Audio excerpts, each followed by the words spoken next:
심지어 근데 테슬라가 마진이 상당히 높잖아요. 제 생각에는 이것보다 확실하게 폭발적으로 성장할 수 있는 회사가 있나 이런 생각이 들어서 이게 테슬라 불들의 문제입니다. 전 아까 제가 분명히 얘기를 할 때 일단은 일론 머스크가 2천만 대 연간 생산해서 판매한다고 했다고 이게 과연 상식적인 수치인가요? 안녕하세요. 기업회부학의 에이브리와 밀란입니다. 여러분이 이제 저희 영상 많이 시청해주시고 구독해주셔서 구독자 10만을 달성을 했는데요. 저희가 그 기념으로 이제 오늘은 테슬라라는 기업에 대해서 다뤄보려고 합니다.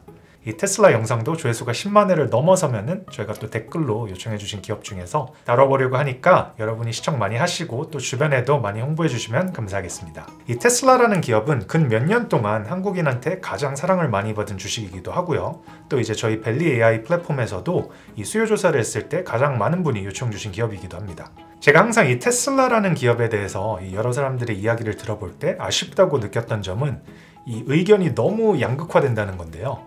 이 테슬라 그리고 이 CEO인 일론 머스크를 좋아하는 분들은 테슬라 무조건 10배 간다 이런 식으로 말씀을 하시고, 반대로 테슬라에 대해서 비판적으로 보시는 분들은 이거 엄청 오버밸류 됐고 10분의 1 투막 나는 게 적정 가치다 이렇게 말씀하는 분들도 많더라고요.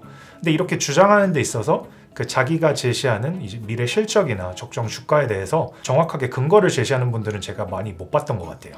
참고로 미리 말씀드리자면은 저희는 테슬라 주식 한 주도 보유하고 있지 않고요. 그리고 공매도도 하지 않았습니다.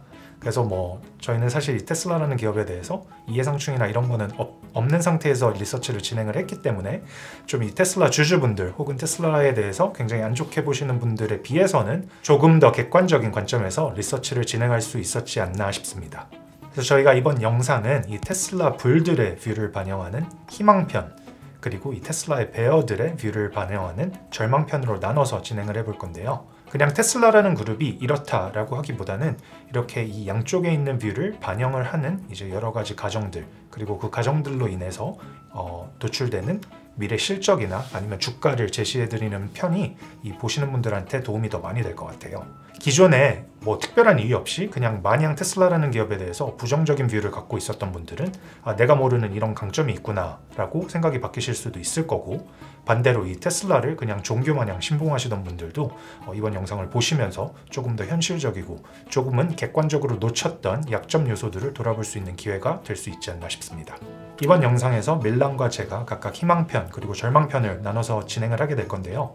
저희가 하는 이야기는 저희의 개인적인 의견을 투영하는 게 아니라 그저 각 진영의 입장을 대변하는 거고, 저희는 그냥 거기에 몰입해서 메소드 연기를 하는 거다 이 정도로 봐주셨으면 좋겠습니다. 네, 저희가 본격적으로 시작하기에 앞서서 테슬라라는 회사를 잘 모르는 분들도 있을 수 있으니까 테슬라 사업 보고서에 나온 설명을 기반으로 간단하게 회사가 어떤 사업을 하는지 알아보고 가도록 할게요. 비즈니스 디스크립션을 보시면은 회사에 크게 두 개의 사업부가 있는데, 첫 번째로 오토모티브 사업부가 있습니다. 전기차 판매와 오토모티브 레귤러리 크레딧 판매를 주업으로 삼고 있고, 자동차 AS, 그리고 부품 판매 및 중고차 판매, 유료 슈퍼차징, 자동차 보험 등을 제공하고 있습니다. 테슬라는 현재 4가지 차종을 가지고 있는데요. 모델 3, Y, S, X 이렇게 4가지 모델을 판매를 하고 있습니다. 모델 3 같은 경우는 매스마켓을 겨냥한 중형 세단이고, Y는 컴팩트한 SUV라고 생각하시면 됩니다. 2022년 12월에는 테슬라 세마의 생산을 시작했고, 2023년 하반기에는 사이버 트럭을 양산한다고 했고, 내년에는 신형 로드스터 출시할 계획이 있습니다. 두 번째 사업부로는 에너지 제너레이션 앤 스토리지 사업부가 있는데, 태양광 패널 판매 및 리스, 그리고 에너지 저장 장치와 유관 서비스를 제공하고 있습니다. 에너지 스토리지 같은 경우는 대량의 에너지를 저장할 수 있는 시스템을 판매하는 사업을 말하는데요. 테슬라가 지난 3월에 인베스터 데이에서 핵심 사업으로 강조했던 사업이 바로 이 사업입니다. 여기서 공개한 마스터 플랜 3를 보시면은 주요 골자가 화석 연료를 지속 가능한 에너지로 대체하겠다는 것인데, 이 사업이 그것과 가장 밀접하게 관련이 돼 있다고 생각하시면 될 것 같습니다. 향후 이 산업의 규모가 엄청나게 성장할 것으로 기대되는 만큼 많은 리소스를 투자하고 있는데요. 2023년 1분기에는 실제로 이 사업부에서 매출이 작년 동기와 비교했을 때 150% 성장하는 모습을 보여줬습니다. 그래서 아마 중장기적으로는 테슬라의 좋은 성장 모멘텀이 될 것으로 기대되고 있습니다. 그리고 옛날 인더스텔라 영상을 보시면은 이 사업부랑 관련해서 정말 양질의 분석과 인사이트를 담은 영상이 있으니까 시청하시면은 이해하시는 데 도움이 많이 될 것 같습니다. 테슬라가 얼마 전에 2023년 1분기 실적 발표를 했는데요. 과거 2022년까지 계속 이어져 오던 모멘텀이나 그 트렌드가 조금 반전이 되는 그런 모습들이 보였었거든요. 그래서 그런 점에서 많은 의미가 있었던 실적 발표였는데요. 첫 번째로는 오토모티브, 이 EV 자동차 그리고 그 유관 사업을 하는 사업부의 그 GP 마진이 20% 밑으로 내려갔습니다. 결국 단기적으로는 이익을 희생을 하더라도 더 싼 가격에 자동차를 많이 팔아서 이 테슬라의 유저 베이스를 확충을 한 다음에 이 향후에 마켓쉐어를 많이 갖고 가고 그 이후에 이제 다른 프로덕트들을 팔면서 이익을 이제 도모를 하겠다는 그런 입장인 거죠. 테슬라가 이렇게 할 수 있는 이유는 지금 다른 자동차 회사들도 공격적으로 EV를 만들어서 팔고 있지만 EV 사업에서 사실상 이익을 내고 있는 자동차 회사는 없거든요.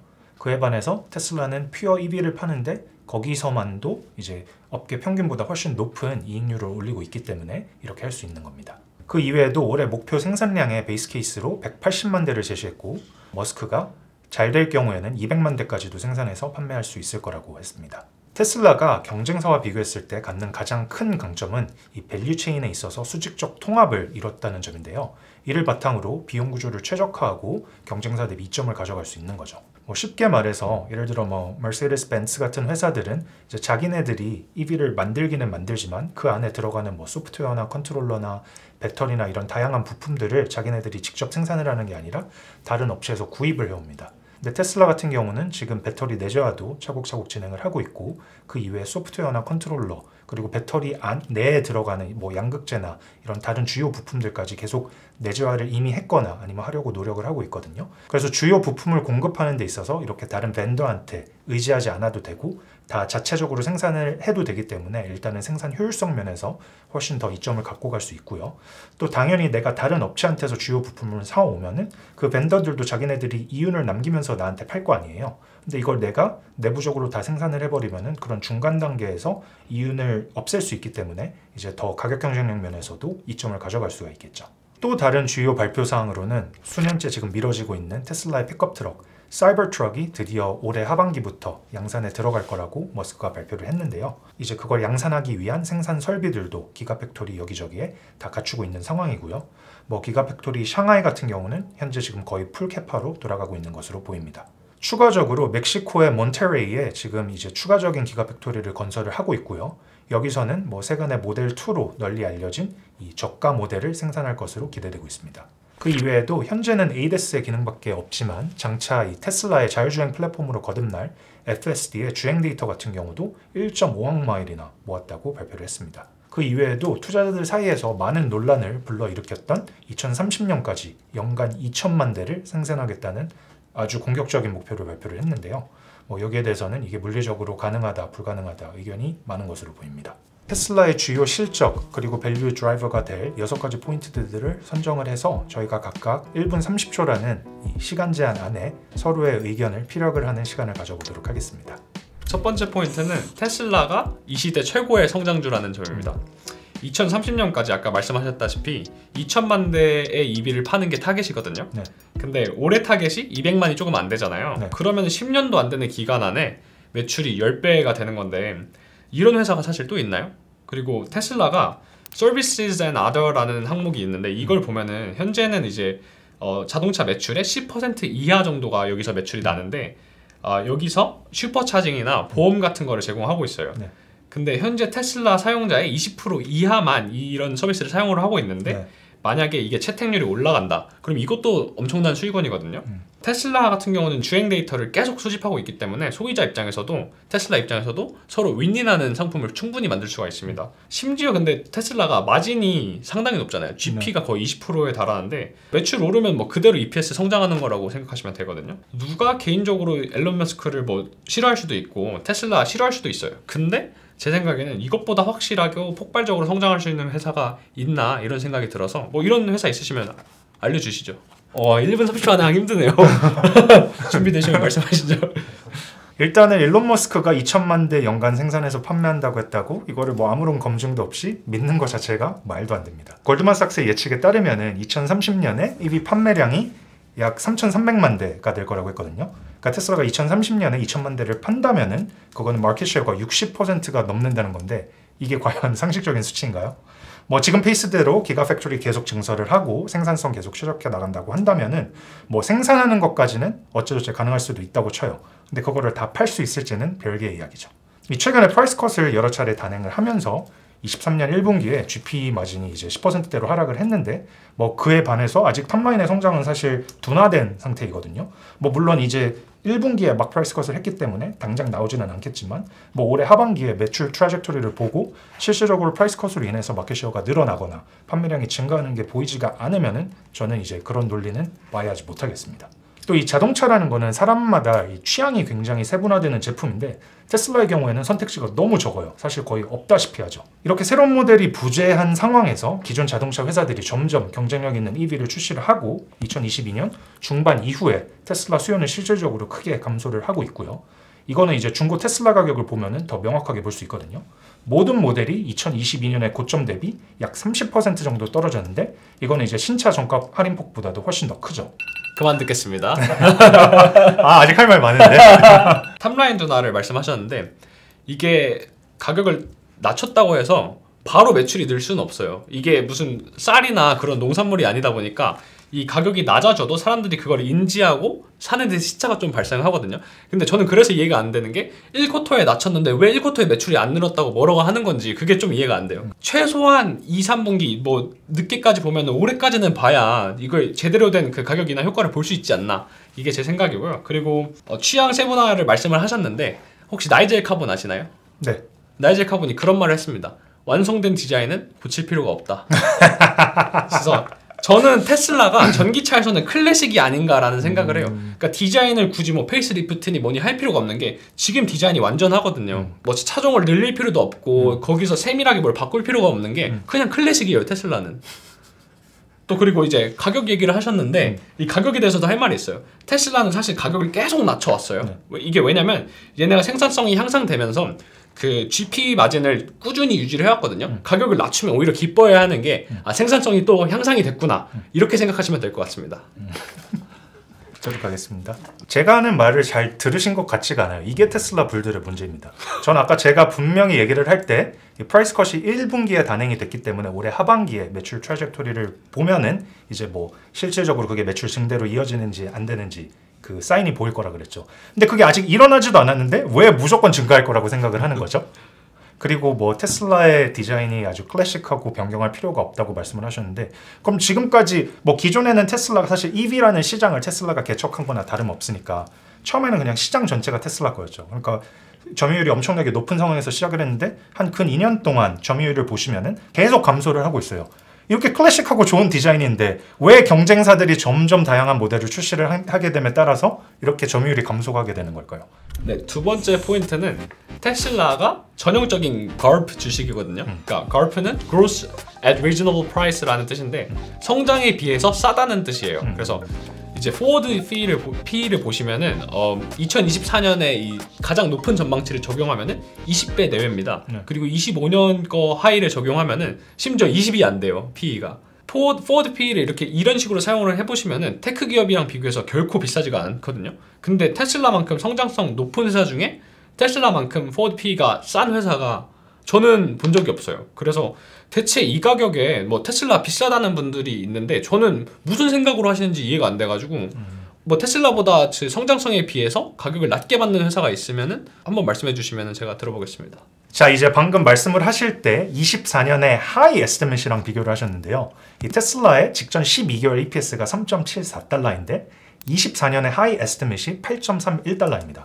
2년 동안 120%가 성장을 한다는 말인데 그러려면 연 50%씩 성장을 해야 돼요. 뭐 매출이 이만큼 성장하는 것도 사실 어려운 상황인데 뭐 FSD도 언제 정식으로 런치될지도 모르고 프라이스 컷 때문에 중단기적으로는 이 마진도 계속 하방 압력을 받는 상황이 될 텐데 이런 상황에서 바텀라인이 이만큼 성장한다는 거는 말도 안 된다고 생각합니다. 24년에 EPS의 컨센서스 평균, 하이가 아니라 평균은 4.88달러이고 이걸 기준으로 포워드 PE를 계산을 해보면 37배 정도입니다. 이건 뭐 같은 EV 밸류 체인에 속한 뭐 LG 에너지 솔루션만 봐도 테슬라보다 earnings 성장률은 훨씬 높은데 포드 P는 비슷합니다. 우선 우리가 테슬라를 자동차 회사가 아니라 테크 회사로 고려해야 할 수 있을지에 대해서도 저는 사실 많은 의구심을 갖고 있거든요. 이게 테슬라가 테크스탁이라는 전제가 성립이 되려면은 근미래에 뭐 소프트웨어나 플랫폼 이런 쪽이 이제 주류로 자리를 잡게 되면서 지금은 사실 매출의 95% 정도가 전기차 판매하는 데서 오는데 그게 아니라 이제 다른 데서 정말 실질적으로 매출이 오게 되는 이런 전제 조건이 필요합니다. 근데 뭐 FSD 진척 상황을 보면은 사실 그런 믿음을 갖기가 어려워요.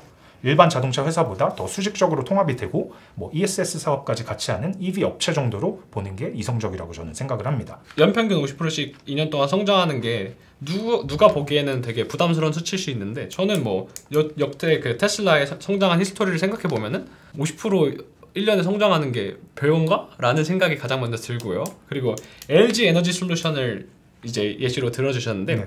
LG 에너지 솔루션 좋은 기업입니다. 좋은 기업인데 테슬라랑 비교를 한다? 저는 이거 문제점 있다고 생각해요. 나심 탈레브가 이런 말을 한 적이 있어요. 그 측정 도구가 잘못되면은 무언가를 측정했을 때 나오는 값이 그 측정하려고 하는 값을 보여주는 게 아니라 측정 도구가 얼마나 잘못됐는지를 보여준다. 지금이 딱 그런 상황인 것 같아요. LG 에너지 솔루션으로 테슬라를 비교를 한다? 둘이 완전히 다른 사업이고 이게 종국적으로 마진이나 뭐 사업의 확장성을 봤을 때도 에너지 솔루션이랑 테슬라가 뭐 앞으로 몇 년 성장성이 비슷해서 PE를 비교했을 때 둘이 비슷하다. 이걸 가지고 논리를 가져오는 건 저는 말이 안 된다고 생각합니다. 완전히 다른 사업이라고 하셨는데 테슬라도 지금 뭐 이번 인베스터 데이에서 마스터 플랜 3 거기서 얘기를 했듯이 앞으로는 에너지 사업이 이 기업의 이제 주요 밸류 드라이버로 거듭날 거잖아요. LG 에너지 솔루션이 하는 거랑 뭐가 달라요? LG 에너지 솔루션도 지금 ESS 사업 완전 밀고 있거든요. 그리고 얘네 둘 다 EV 밸류 체인에 속해 있잖아요. 테슬라도 지금 배터리 내재화하고 있죠. 왜 이게 두 사업이 완전 다른 사업이라고 말씀하시는지 잘 모르겠고 P를 지금 놓고 비교를 해서 제가 이제 earnings 성장률을 두고 뭐 제가 예측을 하자는 건 아니고 스트리트 컨센서스를 봤을 때 earnings 성장률이 LG 에너지 솔루션이 더 높아요. 테슬라보다. 그러면 P가 비슷한데 성장성이 LG 에너지 솔루션이 더 좋다고 하면은 그냥 LG 에너지 솔루션 사는 게 더 좋은 거 아닌가요?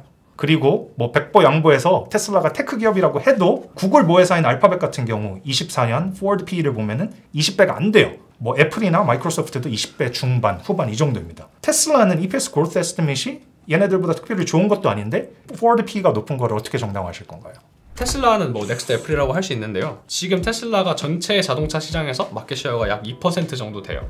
그래서 테슬라는 또 이제 계획대로 프라이스 컷을 하면서 마켓 셰어를 계속 올리고 있죠. 그리고 테슬라 같은 경우는 이제 영업 실적이 어떻게 개선이 됐냐? 얘네 좋은 점이 그건데 매출을 올려도 판관비가 그거에 따라서 오르지가 않습니다. 왜냐면은 기존 전통적인 자동차 회사처럼 뭐 딜러를 끼고 차를 팔거나 아니면은 광고를 하면서 차를 팔고 있지 않기 때문에 매출이 올라도 판관비가 안 올라서 매출이 오르는 만큼 그게 수익이 되는 거거든요. 지금 상황이 이렇게 제조 원가를 통제를 하면서 계속 이런 영업 레버리지 효과를 누려왔던 기업이 바로 2007년에서 2015년 애플이 딱 이랬습니다. 근데 또 전기차 시장 같은 경우는 이제 시작이죠. 그래서 스마트폰 교체 주기가 2.6년 정도고 자동차가 12.2년이기 때문에 지금 2023년 테슬라, 2009년 애플이라고 볼 수 있습니다. 아이폰 같은 경우는 글로벌 점유율을 2%를 만드는데 2.7년이 걸렸고 테슬라는 12.5년이 걸렸거든요. 정확히 두 상품의 교체 주기만큼 걸린 거죠. 이런 점에서 저는 테슬라가 넥스트 애플이 될 거다라고 생각합니다. 테슬라가 매출 대비 낮은 판관비율을 유지를 할 수 있다는 게 과거에는 사실이었는데요. 근데 테슬라도 이제 계속 경쟁이 심해지고 수요 떨어지고 이러다 보니까 며칠 전에 인베스터 데이에서 일론 머스크도 이제 우리도 이제 마케팅을 하겠다라고 얘기를 한 바가 있죠. 어쨌든 수요가 이렇게 계속 감소를 하고 있는 상황에서 얘네가 그냥 판관비 기준에 안 쓰던 것처럼 계속 쓰면서도 매출을 드라이브 할 수 있을 거라고 생각되지 않습니다. 이 테슬라가 다른 자동차에 비해서 더 나은 비용 구조를 갖는 거는 맞아요. 뭐 세계 최대 자동차 회사인 폭스바겐이나 토요타만 봐도 GP 마진이 10% 중후반대거든요. 이 테슬라 같은 경우는 아까 2023년 1분기에 이 19%대로 내려왔다 그랬죠. 그러니까 사실 그 격차가 그렇게 크지 않습니다. 테슬라가 중장기적으로 마진을 회복을 시키고 또 유지하기 위해서는 이 테슬라의 가격 결정력이 궁극적으로 향상돼야 될 텐데요. 즉, 이 말은 추가적인 프라이스 컷 없이 이 시장이 빠르게 늘어나는 테슬라의 공급량을 소화를 할 수 있어야 된다는 말이죠. 근데 이게 가능할지에 대해서 테슬라의 마켓쉐어 감소나 수요 감소 이런 점들을 볼 때 이게 가능할지 의문이 있습니다. 또 경쟁사들이 앞다투어서 EV 신모델을 출시를 하고 2022년에 비해서 2023년에 테슬라의 마켓쉐어가 지금 되게 크게 감소한 상황인데요.